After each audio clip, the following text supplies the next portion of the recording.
There you are. There we go. Low light, studio bound as always.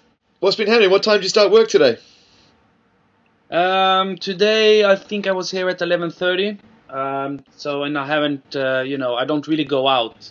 I don't have lunch or anything. I just sit here until I sort of pass out, and then I know it's time to leave. So, dude, this track, One, that you've given us with your friends in Swedish House Mafia is like massive record, man. I mean, how did you guys just describe what the feeling was like in the studio when you pressed the spacebar and you kind of structured it and knew it was ready for mastering, you know? It was.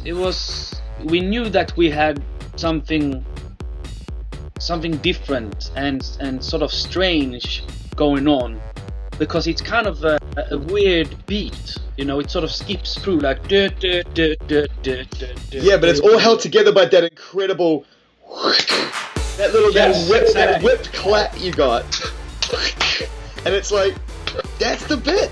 Yeah, we just felt like it was big, and we were actually in a really big studio with super big speakers. So I'm thinking maybe that was why the track turned out the way it was, you know, because it was like 2 meters by 2 meters speakers in this big studio. So maybe you structure your tracks differently. You sort of, you can really feel that less is more when you have big speakers. It happens every once in a while when you have a track that you feel it in your whole body that you've done good, you know? Yeah. You guys could potentially, with Swedish House Mafia, do something that I don't think's ever been done before, which is successfully group individual producers, remixers, DJs and artists together that are successful in your own right and make an album. You know, what's the potential of this now you started with One? I mean, we really want to do something more than just one single, that's for sure.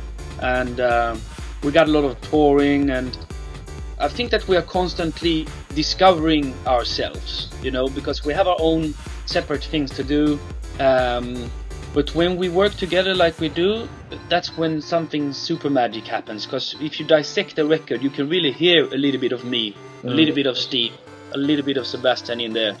And it all seems to work together really well. So, who's the one that is most likely to go insane in a studio out of the three of you? Who's the one that can't let go? Well, I can't let go. I'm the one that's I need sometimes Sebastian or Steve to come down in my studio, and then they just, with like 2-3 clicks of a button, they save my track, you know, because I can be stuck in one way for like weeks and weeks and weeks, and then, you know, I just get stuck. I mean, do you have like methods whereby you can save yourself from going insane? Yes, I do. One method that I've just recently discovered is taking a little bit of a nap. Normally when I'm working on track, I all the time have ideas lined up in my head like that. Okay, this is the next thing to try. After that one. Think about the hi-hat, do that. So when that stops and there's nothing more pouring in, then it's kind of hard. You know, you sit there and just, well, should I randomly try out stuff on the machine, or what should I do? So then what I've noticed is that when I work really late at night, and then when I go to bed, my brain continues to work. And then, because it's quiet, it kind of comes up with new shit, so I can't sleep. So I'm trying that during daytime when I'm a little bit, you know, empty. I take a little nap here on this couch. Nice.